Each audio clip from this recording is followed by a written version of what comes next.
Oh, hey, I'm glad you're here. If this is your first time listening, then welcome. If you've been indulging me in my season of returning guests and my movie episode wish list, then thank you very much. I'm really proud of how this season turned out, from G.I. Joe with Sean Robert and J.L. Watkins to Devil Doll Times 3 with Heather Drain, from Amphibian Man with Ryan Golan to Death Code Ninja with Andy Gorham. We talked Rodney Anonymous's Screen Teens and celebrated Miko Kaji with Wendy Freeman. From Todd Browning to Godfrey Ho, we went along talking movies and music as well. Quite a cinematic winding road of awesomeness, if you ask me, which makes it fitting that our final stop for season 16 is a road movie. Now, I'm sure most of us have a favorite road movie. I mean, 1976's Kings of the Road by the master Wim Wenders is probably up there, right? From The Searchers to Mad Max to Star Wars to Highway to Hell to My Own Private Idaho, there are so many. But I have a little soft spot in my heart for those indie directors who tackle this genre. It's such a perfect bone structure to hang vignettes, character actors, stylish cinematography, and unique, memorable musical pieces. That is precisely what we celebrate today. But before we step on the gas and race into the episode, I just want to encourage you to do two little things. Number one, while we're on break, please go back and check out some of our older episodes. There's so much cinema celebration and so many wonderful guests. The statue. Oh, you don't know the statue? Where David Nivens goes around looking at every guy's you-know-what? No? Well, that's a good episode. You should check that out. The Reflecting Skin, Crocodile Fury, Shoot Fighter, The Last Minute, Livewire, our Derek Jarman episode. There's so much goodness, so please fill our absence with those great episodes. Number two, we have a P.O. Box. That's right, Dirk Marshall, 4207 Southeast Woodstock Boulevard, number 472, Portland, Oregon, 97206. Feel free to send us anything. Things you made, stickers, movies. I'll display it all in the studio. Hopefully this backdrop behind me will be full of wonderful things from listeners. Just another way that we can all connect, and you'll see your stuff and pictures I post. I don't know, I'm just trying to think of fun ways that we can interact. I do send things back. I mean, not the things you send. You know what I mean. Like a thank you. Okay, that's all. Now buckle up for Roadkill. Innocence can be hell.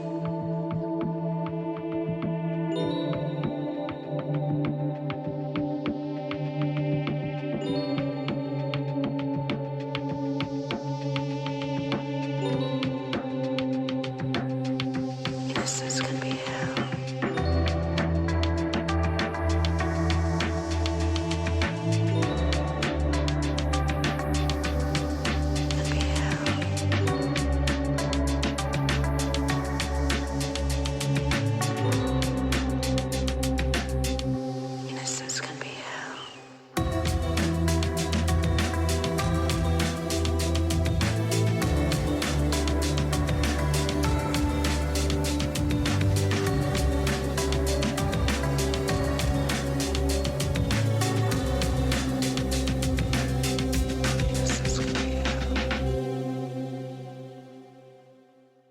Greetings and salutations. This is VHS, and I'm your host, Dirk Marshall. This season continues with previous guests selecting movies from my episode wish list. My guest for this episode is Ken Potocki. Welcome back. Pleasure to be here, sir. Now, we previously spoke on the episode about Funny Man. That was quite a wild ride. Yeah, everything about that film is a wild ride. So I'd say for our first episode together, we hit the ground running. Yeah, unbelievable. If people don't follow along on the social medias, the episode got to the director of the film, who then played it for numerous people that participated in the movie, and we got very lovely messages from them, and then autographed posters. Original, theatrical, gigantic one sheets. It's out of this world. It's unbelievable. I intended to have a podcast that wasn't mocking films, but celebrating them. And I never thought in my wildest dreams that they would get to the people that actually worked on the movies, that they would feel 30 years later that their films were appreciated and still being discovered and new people being turned on to them. So it was really an incredible turn of events. And the posters are just awesome. It's so great to have them signed. I'm going to put one right back here so people have to stare at Funny Man in every single episode. It was amazing. It didn't even dawn on me that this was the 30th anniversary of the Right? film, that Yeah. like 94 to 2024. So it really was a delightful celebration of it. And we even received these original Oh, yeah. camera film negatives of behind the scenes of the film. I could not believe it.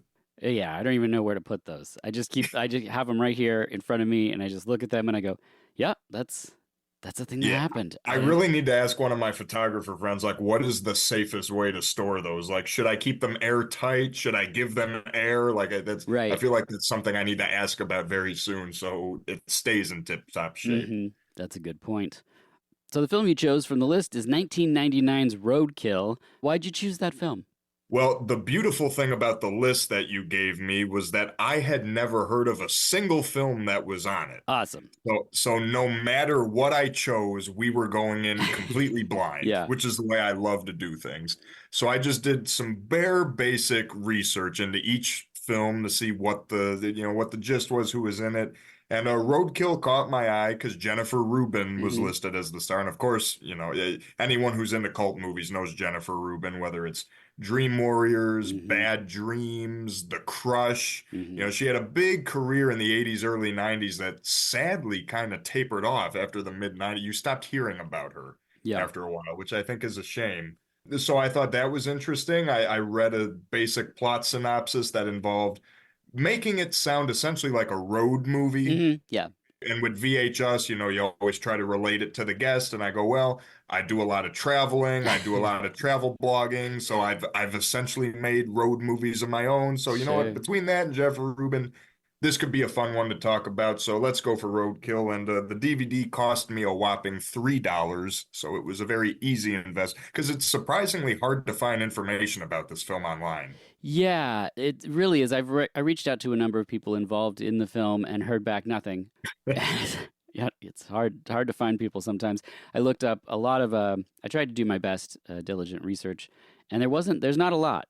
For me, I saw this because I'm a huge appreciator of Jennifer Rubin. As you said, I find her a really versatile actress who makes really interesting choices, and I'm a huge fan of indie '90s films. It's an era where you could really feel these new filmmakers trying their big shot. Maybe this is going to lead to something. I'm using all my tricks, I'm pulling in all my friends, and I find those types of films really inspiring. And I don't usually hold their budgets against them or things like that. It's more of I can just appreciate that all people there are working, someone that's not in the scenes, maybe holding the boom mic, it's that kind of stuff that I just find really, really exciting.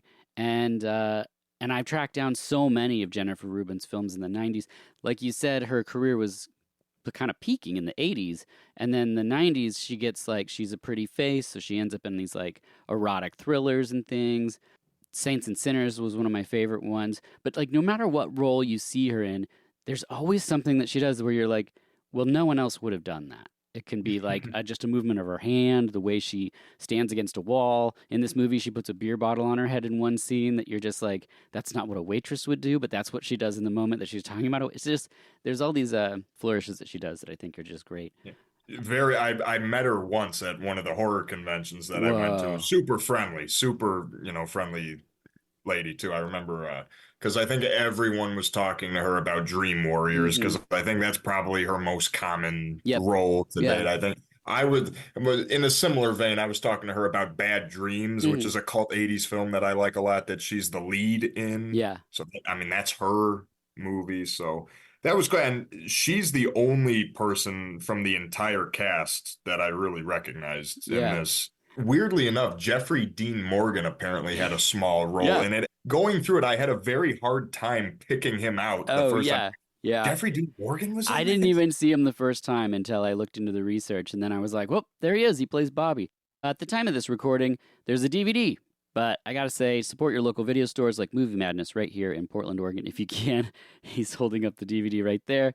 The synopsis: a hit woman allows two college students to make a documentary about her. That's essentially our film. The director, writer, and editor is Matthew Lutweiler. I think I'm pronouncing that wrong, but the best I could do. He did The Space Between Us, Dead and Breakfast, The River Why, and Uncanny. Also produced Super, interestingly enough. Stars Jennifer Rubin. She was in The Fear Inside, Doors, Crush, Screamers, Nightmare on Elm Street, Dream Warriors, Saints and Sinners, Playmaker. I mean, a lot of films. That's what I was going to say earlier.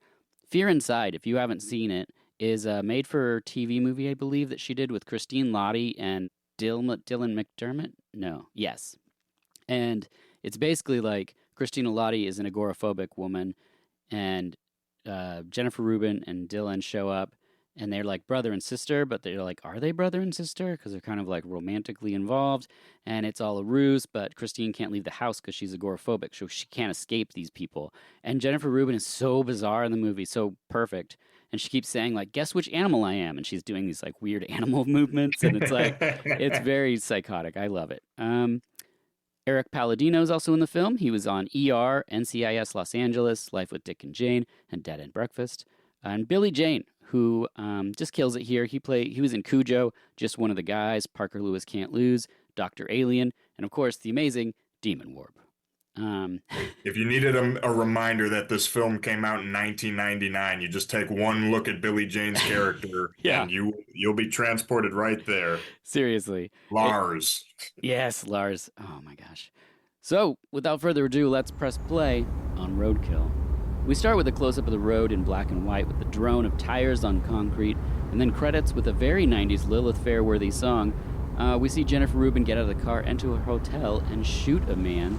It's a very, like, this is a time capsule movie. This is like, it is of when it was made. It is when it was made. There's some films you see and they're like, though this wasn't 1999. This movie is unapologetically an independent film from 1999. Yeah, immediately off the bat, as soon as I heard the song that was playing in the opening credits, I said, this is somehow managing to be completely unfitting, but completely fitting at the same time for the vibe that it's going for. Yeah, it's a weird contrast to a hit happening, which I think is also a way of the film being like, this is going to be a different from what you expect it to be. Yeah, it's definitely like, I don't know too much about the director of this. As we said, there's really not much information about this film out there, but the film itself really parallels exactly what it's kind of preaching with it. It feels like this would have been something a film student would have pitched. Right.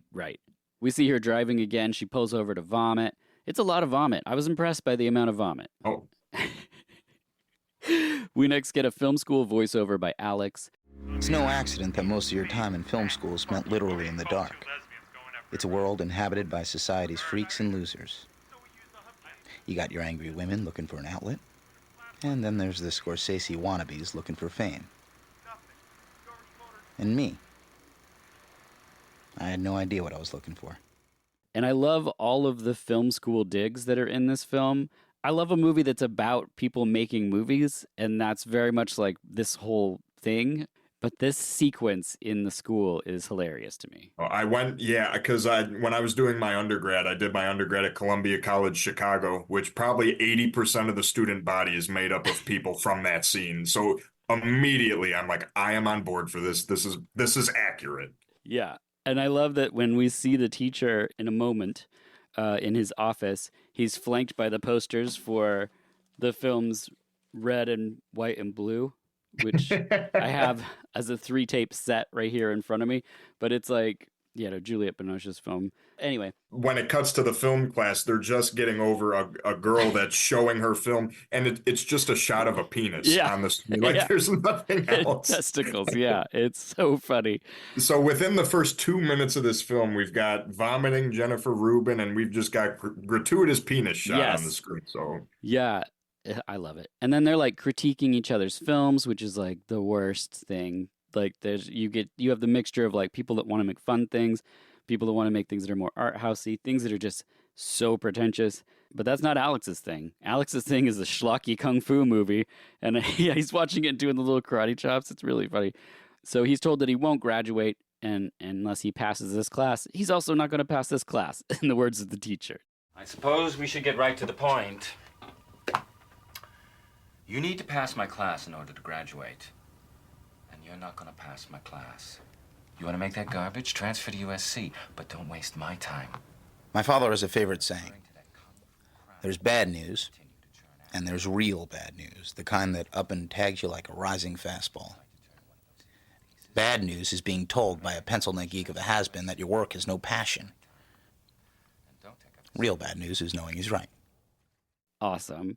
Next in the apartment, we meet Lars, and he's painting. And as you said, he is so 90s. And yeah, this was very much probably me, minus the rich parent situation. I was definitely the kid that was like, maybe I'll paint, maybe I'll be a poet, maybe I'll do this. You know, always with the weird hair and, you know. Alex decides that he's going to change and make a documentary. He wants to make something real, but he just doesn't know what. Blue makes a call, and she's offered a new job. Blue is Jennifer Rubin, by the way. Alex knocks on the door to return a bag he found, which is the wig she was wearing when she assassinated the first person. And then they all go to get burritos. From Blue's apartment, which is numbered 632 and a half. Yes. There's a lot of really strange little details like that. Yeah. Just hidden in the movie that make no sense. Yeah. They add nothing. So it's like, okay, 632 and a half. That's okay. Yeah. So clearly we're going for slightly magical realism. Yes.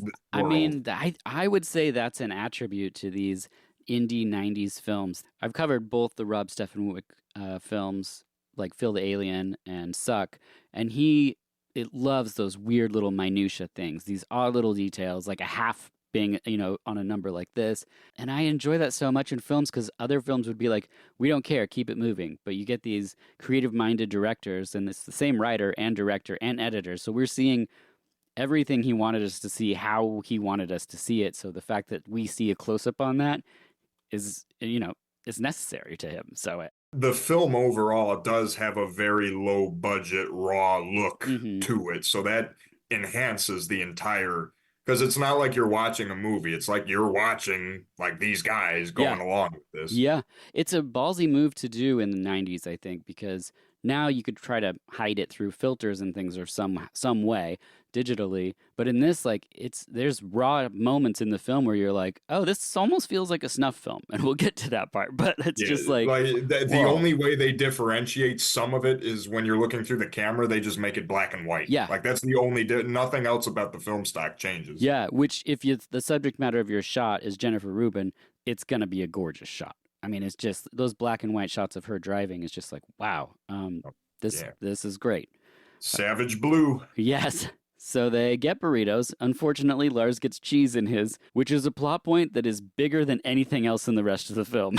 It comes back so many times. I was sitting there, as soon as that came up, I'm like, okay, this is going to come up somehow. Yeah. And then the whole rest of the movie goes by. And I'm just like, oh, okay. There it is. There it is again. What's wrong? God damn it, look at this. There's cheese in this. Oh. I told her no dairy. Every time. He's lactose intolerant. No, I'm allergic. I mean, she might as well shoot me. The burrito's as good as a bullet. Remember, Lars, burritos don't kill people. People kill people. You're not gonna make a scene over this, are you? Oh, why would I make a scene? Somebody just tried to kill me, that's all. Come on, Lars, you don't think she really wanted to kill you, do you? While he complains, Blue and Alex talk films. I love the sequence where they're talking about these movies, and he's like, you know, this director, and she's like, yeah, and they're quoting lines to each other because it's a filmmaker who clearly was a film student who's referencing, you know, how people bond over movies, which is, I mean, I have a movie podcast. That's exactly the same situation. So you want to be the next Steven Spielberg, huh? Not really. Then who? I don't know. Peckinpah. Oh, the Wild Bunch. You've seen it? Yeah, did you see the re-release? 70 millimeter? Yeah, the director's cut. It was killer. Not too many chicks. I mean, women like that sort of stuff. Well, it's a classic. Yeah. You ever seen Mean Streets? Calling me a mook? Mook, yeah. What's a mook? Yeah. Wow. Apocalypse Now? That's a gimme. I was born on the same day as Marlon Brando. Really? Oh, yeah. What's your favorite film? Favorite? I dig Sid and Nancy a lot. I'm doing it, Mom. Red Ruts, I've had a few. Bought that again. In the movie, you could barely understand anything he was saying. And it's just funny too when you analyze the logistics of the movie. Like, oh, okay, so this hit woman is not being completely secretive about her life. She just, oh no, I love the work by this person. And he's got Right. a big poster of the Warriors on his Uh-huh. wall. Yeah, it's the choices are there.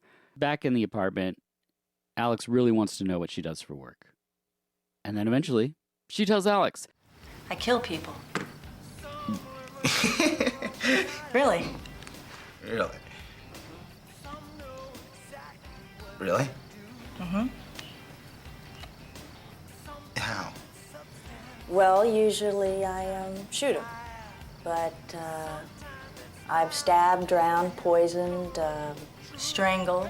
Oh, there's this guy that I ran over in a truck once. But generally, I shoot him. And he wants to make a movie about her. No repercussions to any of it. Nope. Just, oh, I'm a hit woman. Yeah, that's it.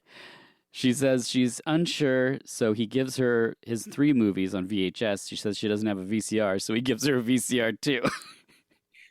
That might have been my biggest laugh of the whole film. Right there when oh, I don't have a player. Yeah. Hang on a second. Yeah, here you go.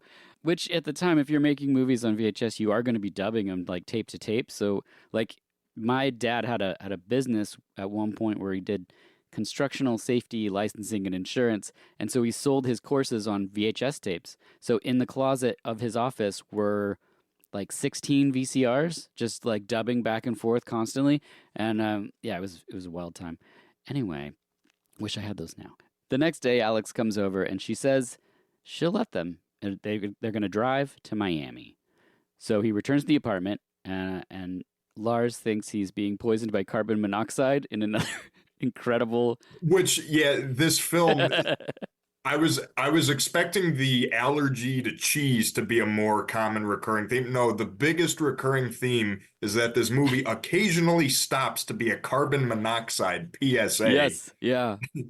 It's so wild. And there's a great scene there too where he's shopping for a better camera. Oh, that's and the she's next scene. shopping for a better gun. And Yes. it's totally parallel. The questions, I thought that was really well done. Yes, there's a lot of that intercutting between two like things. And the gun that she has, her tool, is treated like the camera that he has. And so they're framed in the same way, shot in the same way. When he cleans the camera later on, it's a whole, it's really, I appreciate it. So like you just said, Alex shops for a camera, Blue shops for a gun. And next, thugs show up, and Alex is late on his school loans? ? So Lars shows up, and then the thugs talk about movies. He quotes Chinatown, and they cut Lars's nose. It's Chinatown. Now, why don't they make more movies like that? I mean, you should make pictures like that. I mean, enough with the Jackie Chan, Alex. Once is a homage. More than that, it's just a ripoff. You know what my favorite scene is in my favorite movie? You remember when Polanski has Nicholson up against the chain link fence? Remember that scene? Yeah, that was a good scene. Yeah. Do you remember what he tells him? He tells him, Bobby, You know what happens to nosy fellas like you? Cut the noses off. The guy that cuts his nose is Jeffrey Dean Morgan. Yeah. Which is crazy. He's got long hair, and it's interesting. As soon as these mafioso guys showed up, my reaction was basically just, of course, why not? Yeah. Of course. Yeah. So this in a movie like this, of course, this would be a plot point. Yes, especially in these 90s indies, they're like, there's going to be a crime element because this is like, post Tarantino and everything, and that just is going to propulse the people to go on the venture that they're going to go on. But And- this mafioso has a heart of gold because he's concerned about his wife and his possible carbon monoxide yes, leak. that's right. It comes back. So VHS listeners, Yeah. remember, every 6 months, change the batteries in your smoke detector and your carbon monoxide detector. It's very important. Yeah, we're doing nothing else here. It's preaching the gospel of avoiding carbon monoxide poisoning. They have 10 days to repay the loans, so he just needs a break. And so do we. So we'll be right back.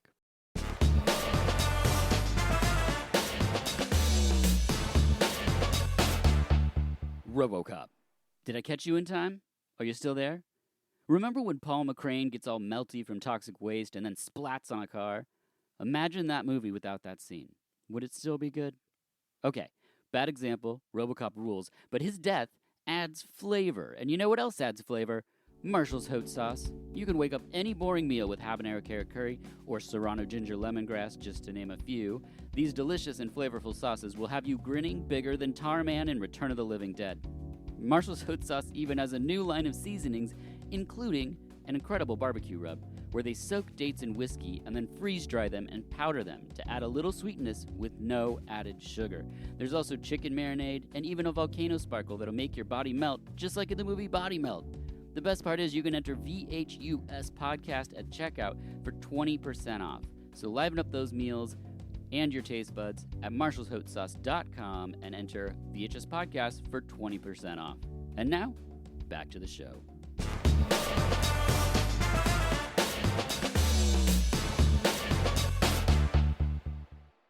And we're back, and Alex tells Lars what Blue does for a living, and the next day, they set out. Now, the film flips between black and white, which is Alex's film and the story that we're watching that they're all involved in together. I really love how this is used. I think the film uses it really well. It also uses voiceover in a select few moments, and I think that that's really interesting how it gives us that insight to the character. Blue instantly is frustrated because Alex isn't asking questions. He's not being a good interviewer. Yeah, he's just like, oh, do this again. Say this with more passion. And I'm just like, you're talking to a professional killer. Yeah. And he's just bossing her around. So I'm sure there's some satire there about the film world somewhere, but... Yeah, about taking direction or something. Roll one, scene one, take one. And action.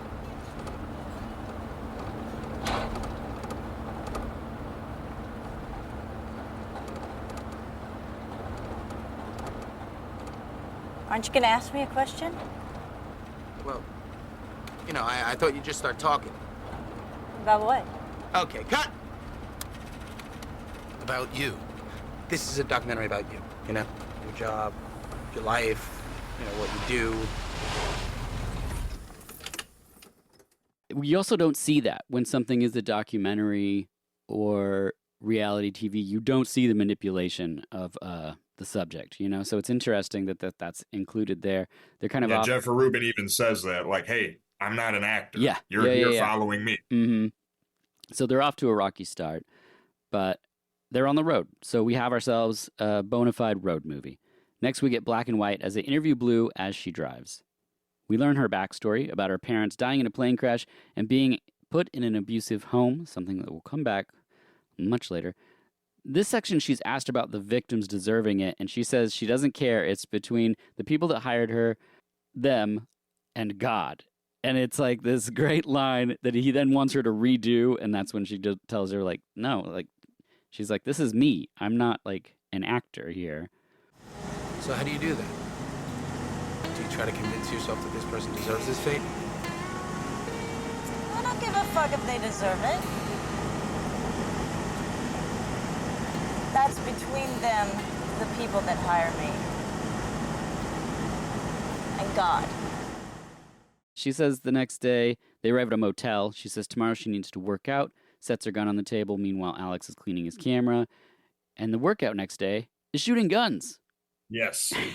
The only note I have about that motel scene is that when they're talking about food and the character of Blue orders a Reuben sandwich. Yes. Right then and there. Broke the fabric of the universe. Yeah. Right, I'm like, she ordered a Reuben sandwich, Okay. of course.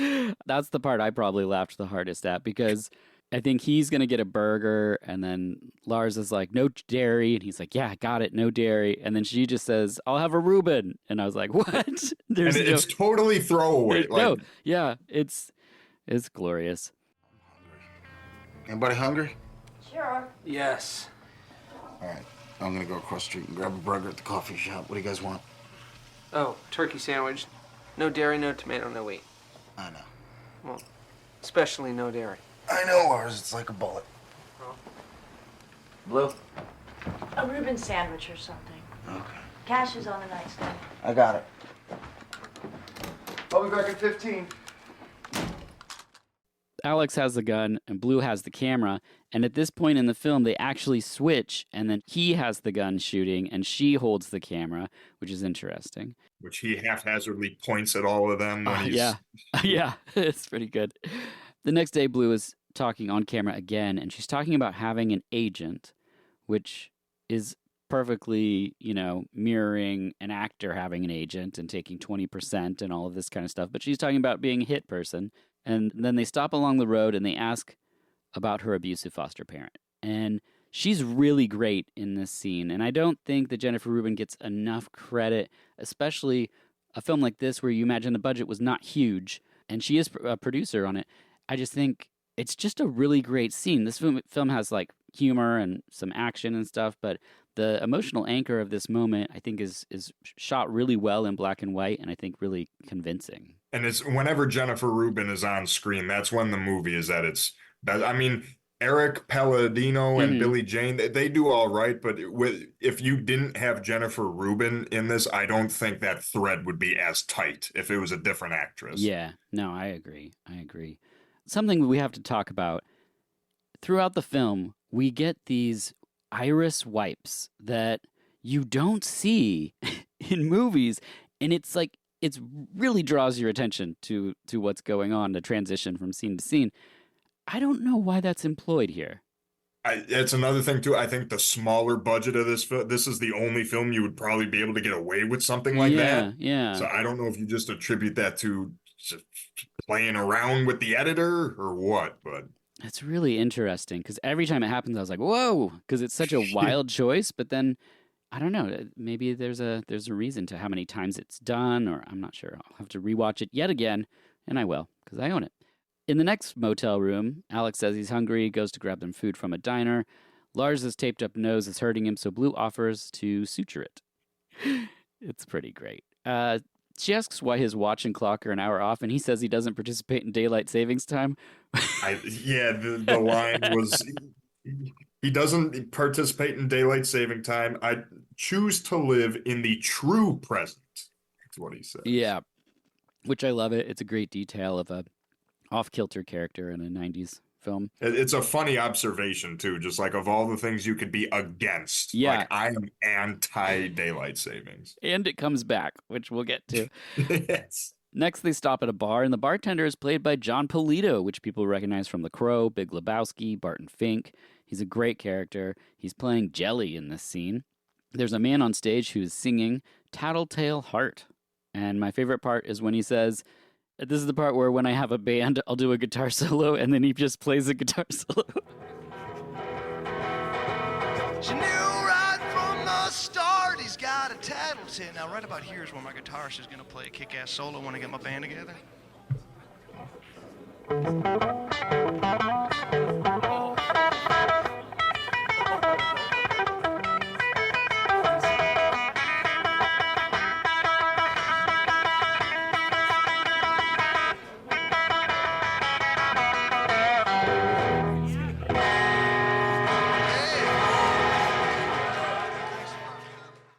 Yeah, like you can this movie masks its oddball humor so well to where it's all done so low key. You just kind of raise an eyebrow at all of them. Yes, yeah. Blue knows the singer and his lady Sarah.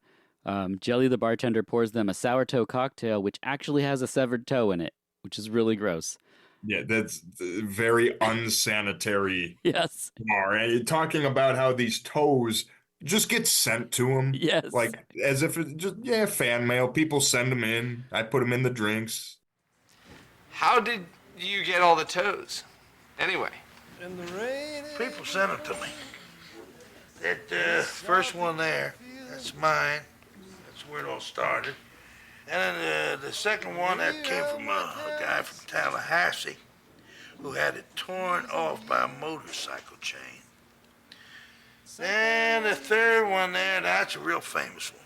That's from a man who was a professional water skier. The toe was torn off by the line that connects to the boat to the skier person. What do they call that line, that rope thing? I don't know. What do they call that line, that rope? It's for the water skiing people. Oh man, he knows all the toe stories, and Alex drinks it, and he gets his name on the board, which is quite a fun game. A game. Maybe we should play one. Ken, are you ready to play Roads and Ass Fault?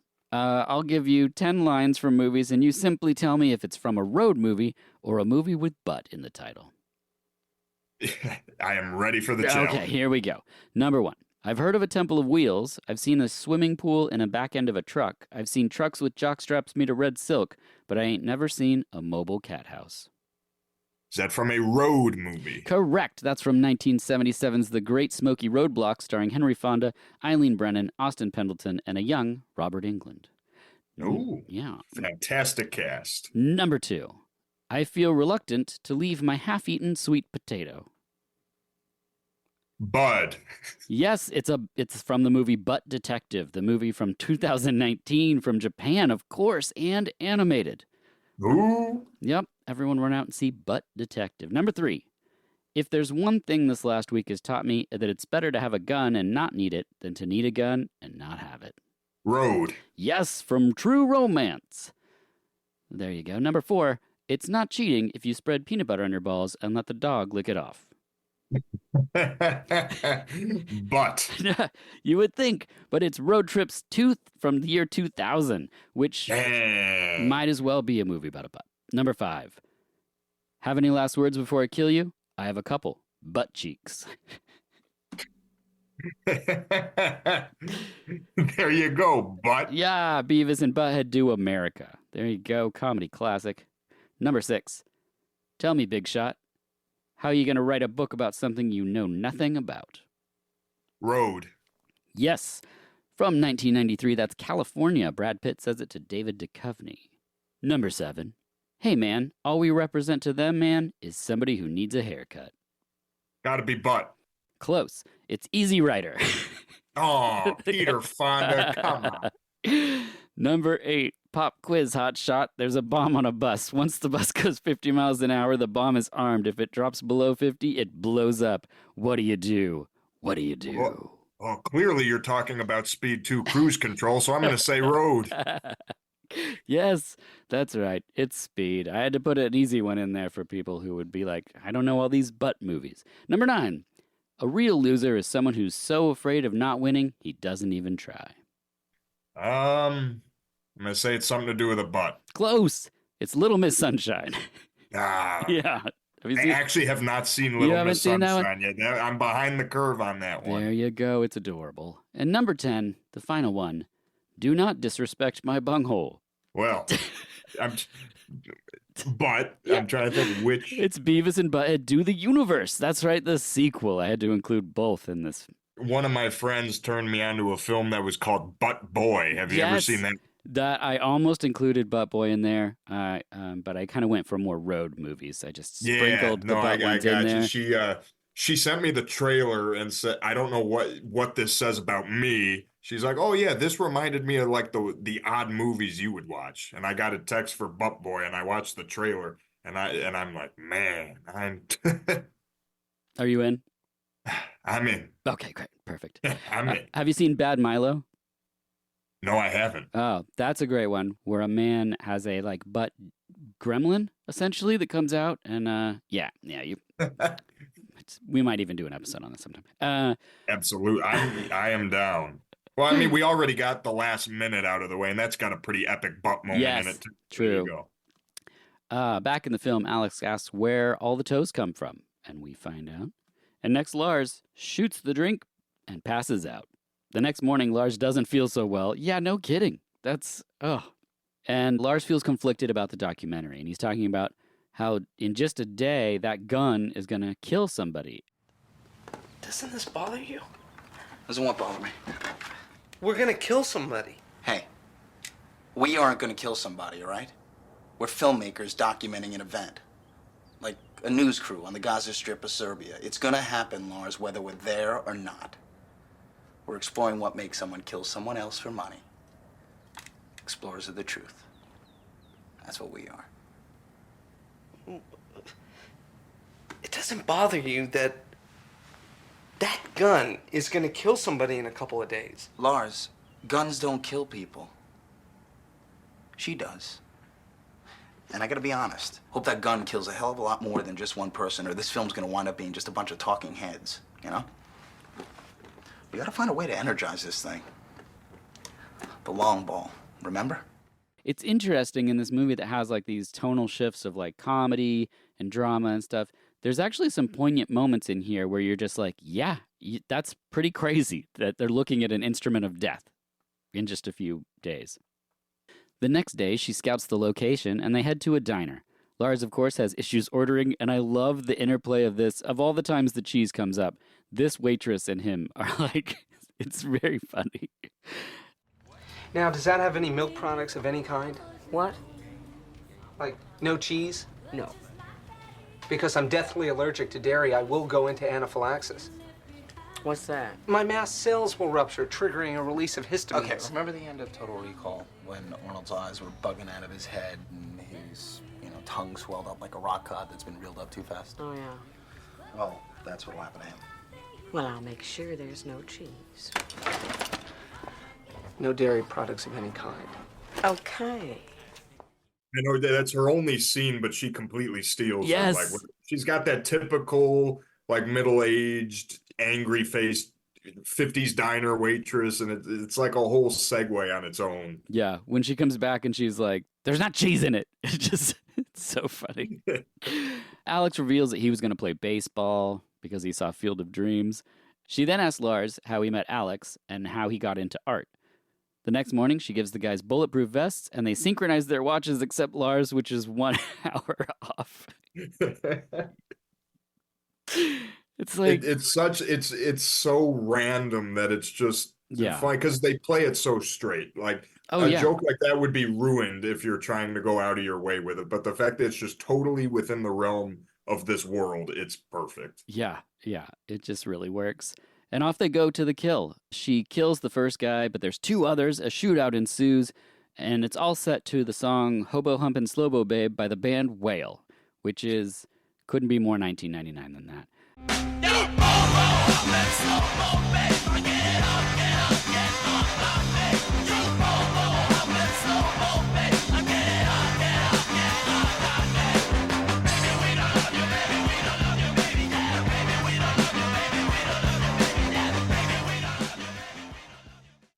Lars is not too thrilled about this. No, Lars hates it. Lars gets shot in the foot.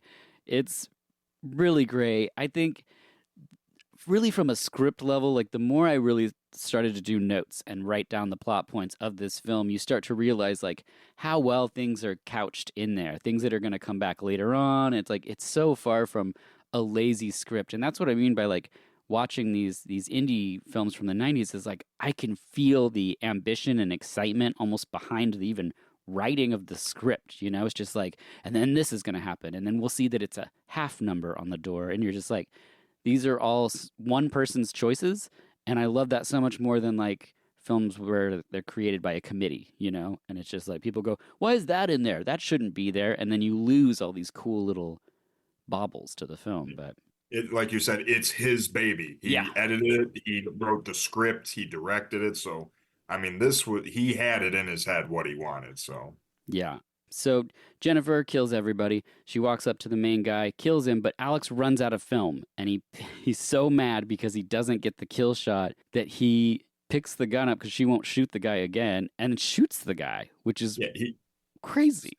It's like a darker Weekend at Bernie's moment almost. Like he sits the corpse back up and he does it so quick as if it's just like a minor inconvenience. Yeah, because the film is so important to him. She pulls over after they leave and pukes and they roll on. Alex suggests that they hit New Orleans and find her foster dad. And suddenly they pull up and he's on the porch. It's like a second. And she confronts him. At first he doesn't even know who she is. Yeah. He's played by Richard Portnoy. He's great in here. He's doing like what is that? Like a Cajun French accent situation. I don't even know. Yeah, just like Southern guy on his rocking chair, sitting there with his beer. Well, she just gets him, ties him to a chair. It cuts to black and white. And this is the part I mentioned where it kind of feels like a snuff film. It feels like a video from Nine Inch Nails Broken where they were doing these like gritty black and white, super intense situations. She's cutting fingers off with scissors. She's doing this like sultry dance though. It's definitely a very fetishized scene that almost brings like a Tarantino yeah, vibe to it. It's really drawn out. It's sensual as much as it is just kind of graphic. So that would and this is the point where Alex, like he himself is like, oh, yeah, no, like what is this? yeah. Yeah, she burns him, antagonizes him, like I said, severs fingers, hits him, kisses his forehead, strangles him, but then Alex drags her off of him, which I don't know why that happens exactly, but then Alex gets her out of there and runs back in to get something, and the man begs to be killed. So Alex stands over him with the gun, but he just can't do it. He can't shoot a living person. He can shoot a dead person, no problem, but a living person, absolutely not. But they leave, and he kills himself anyway. So she must have left at least one finger. We next see him working his paint into his art. Literally, we see that he's put like severed toes and like a foot with a hole in it. The whole journey, he's got a nice gallery going. Yes. And then we see Alex cutting his film. Blue pays Alex's debt. Lars next sells a piece, and the buyer is the guy that cut it, not the guy that cut his nose, but the guy that employed the guy that cut his nose, which was a weird thing. I thought we were going to get a scene there that's a conversation between the two, but the screen just dissolves. It's where you sit through this whole gritty, raw film. It mostly takes on a darker tone, and then you have this ending wrap up, which is like how a sitcom episode would end. Yes. Like it just gets tied together so nicely. Everyone's happy. Yeah. Oh my gosh, we skipped over a really awesome detail that's my bad. These people, I'm having issues with this program I'm using for notes, and so there's some things missing. One of the things that's missing is that there's a part where Alex goes to get film stock, and the guy that's trading him the film stock, what Alex has to give him is a card from seeing the movie Polyester in the theater, which is a John Waters film, and that film had parts where numbers would show up on the screen, and it was a scratch and sniff.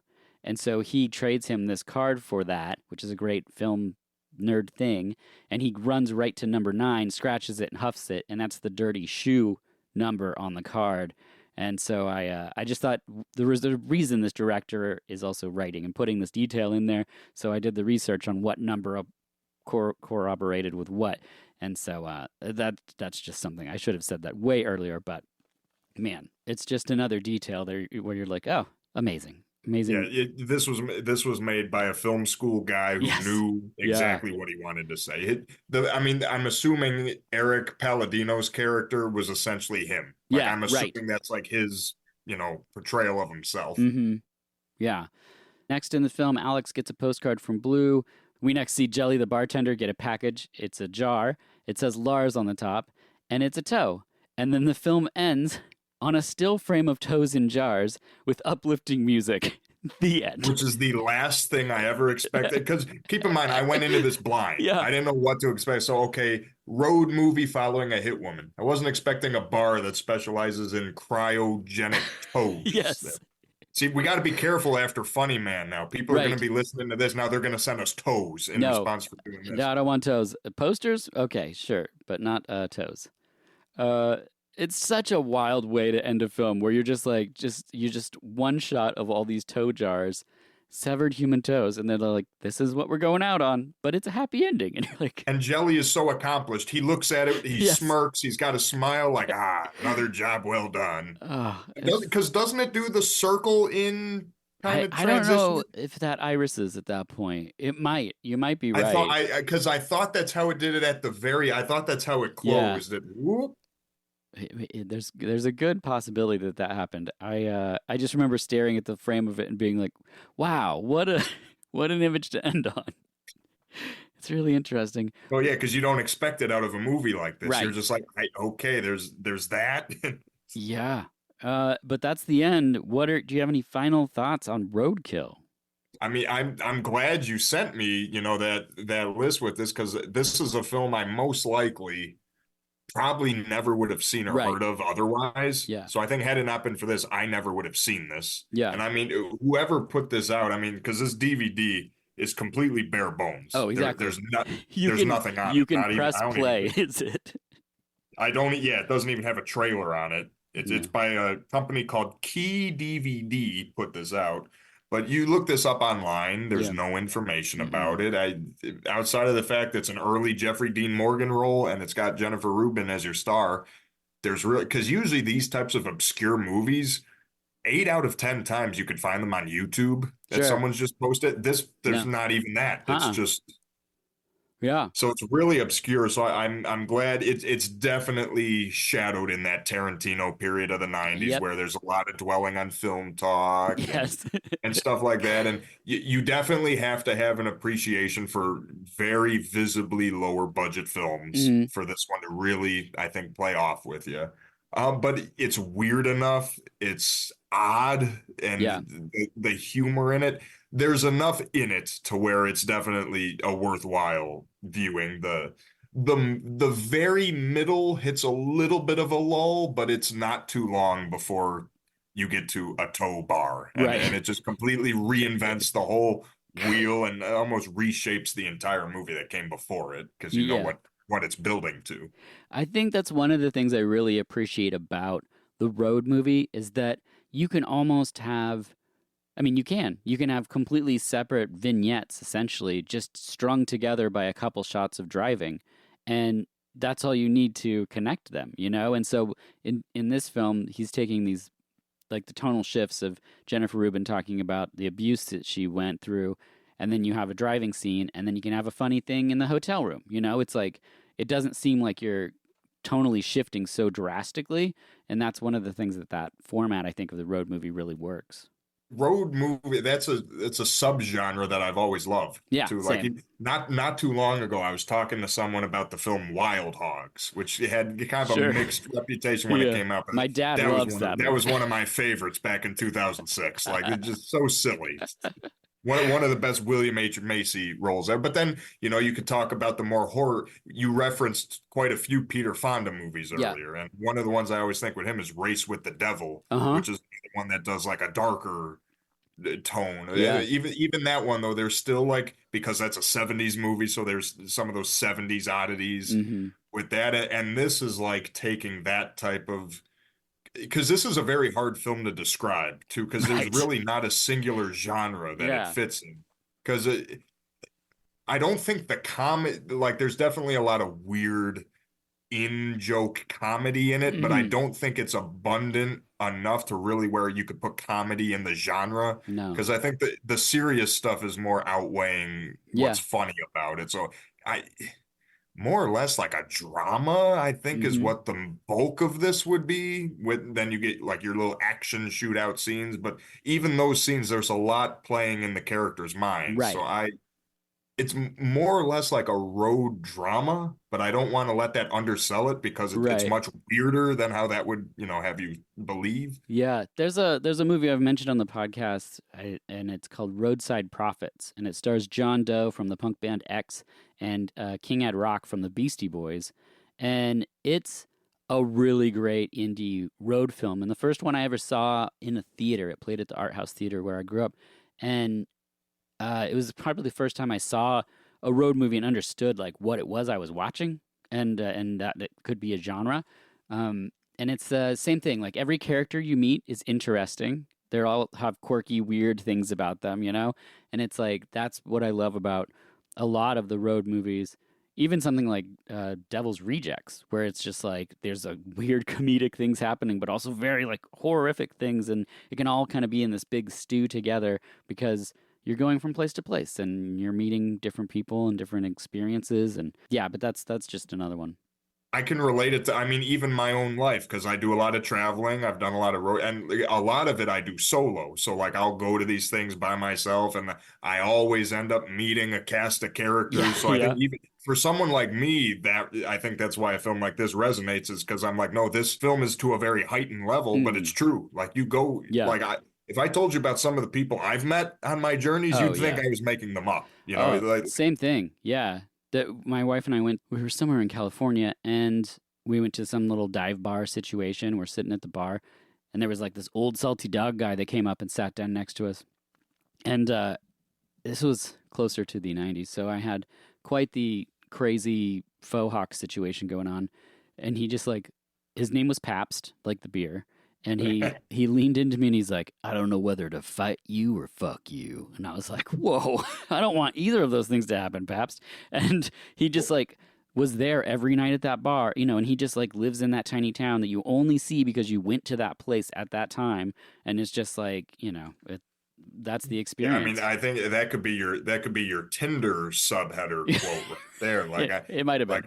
like do I want to fight you or do I want to fuck you? Yeah. That's I mean even me, like I had a one hit wonder from the 80s that tried to lure me into her hotel room once, but Oh. she was not doing well. Um I won't name this woman, but All right. I'm sure she has two of hearts. That's fair. There you Yeah. It's like it's kind of like one of the reasons when I started this podcast talking to people about their professions, because you think that your story is like boring and not interesting, but when you encounter someone that doesn't live that way, you realize like, oh, there's fascinating minutia to like everyone's lives, you know? And it's like when we see these characters like the musician whose life's going nowhere and he's always in this one bar where there's nobody else and he can't find other people to even play music with him, but he's an interesting character. And the fact that he's like trying to give tapes away but nobody knows the answers and he's probably always asking the same questions, but you have to go to those places to meet those people. And that's like the fun part about going along on the road trip film is it's like you're at a safe distance but you still get to have these encounters, you know, nothing's going to get too shady. This film also doesn't have a lot of those moments where something goes sideways, you know? It's like they meet people, but it's kind of a harmless situation. Have you ever seen Ryan's Babe? No. You have to. Okay. It's a Writing it down. so you talk about a film that's hard to describe. It's a Canadian film from right around the same time period. I think late 90s, early 2000s. Ryan's Babe. You know what? I'm just going to leave it at that. Okay. I'm just going to tell you, search this up, All right, I will. watch it. I am either going to be your best friend or your worst enemy by the time you're done with it. One of the two. But Sounds like my it's why. And the first time I saw it, I was laughing ear to ear. So if you ever want to do like a sequel episode to Roadkill, I think Ryan's Babe would definitely be a way to go about it. All right. Well, I'm down for that. Because I mean, what you were talking about there, that's partially, like I said, when you sent me the list, what attracted me to this film. Because that's why whenever I do these travels and stuff, I do a lot of blogging, video blogging and stuff Yeah. like that. I have a vlog channel and all that stuff. And it's because I'm always running into stuff like that. So it's nice to kind of have that, because this film resonates with that. Because not only is it a road film, but it's like actively documenting a road film. Right. Which adds like a second part to it. Mm-hmm. So yeah, that's why this one I thought was a good fit for me. And I will say though, the cover of the DVD, they did not do it any favors. There's just a picture of a very generic model with a gun in her waistband. It's clearly not Jennifer Rubin. But, you know. Yeah, I think the title works. I think that it's definitely very hard to track down, difficult to see, definitely something worth shouting out, just because who knows if someone could see this and be like, you know what, I wanted to make my first movie and I could switch the script to be a road thing and maybe that format will work better. Who knows? Or maybe the release couldn't have been great or huge for this film, so maybe this will follow the suit like our Funny Man episode and reach, you know, people that worked on it. And who knows, maybe there'll be a Blu-ray one day and people can hear us celebrating the film. I mean, Vinegar Syndrome, Terror Vision, whatever you guys are doing out there. Get on that Rubin catalog, because a lot of the films don't exist anywhere, trapped on DVD. I could even see like a Rubin little box, like how was it like Kino Lorber does the film noir one? Yep. Vinegar Syndrome has the TV terrors. Yeah, they give Jennifer Rubin some love. Very highly underrated actor. Everything that I've seen her in, though, she's always fantastic in. I totally agree. Yeah, I mean, I don't think I have anything else to say about Roadkill. Ken, where can people find you? People can find me on Instagram at Ken Potocki. It's all one word, all lowercase. Feel free. I mentioned my traveling and my blogging. My YouTube channel has the ever so unusual name that is spelled Cimozzen. How do you pronounce that? I don't know because I wasn't even considering that when I made the channel. But yeah, I do videos on there where I do like movie collection, physical media stuff, but I also do a lot of travel blogging. And like I said, I tend to have weird luck in my life when I run into things. So usually pretty entertaining. And to go along with that, so Instagram, Ken Potocki, YouTube is Simozzen, and then my Twitter is similar to that. It's CIMOZZEN1, or just search up Ken Potocki. Yeah, there's not too much of us. Ladies, if you are that enamored by me, ladies and gentlemen, you could find me. Yes, very, very true. Well, thanks again for watching Roadkill, for choosing to watch Roadkill, and for coming back on the podcast. Thank you for having me on again. It's been an absolute blast. And ladies and gentlemen, if I could just give you one final tip, check the batteries in your carbon monoxide detector. There you go. So true. As always, I'm Dirk Marshall, and this has been VH Us. Would you really want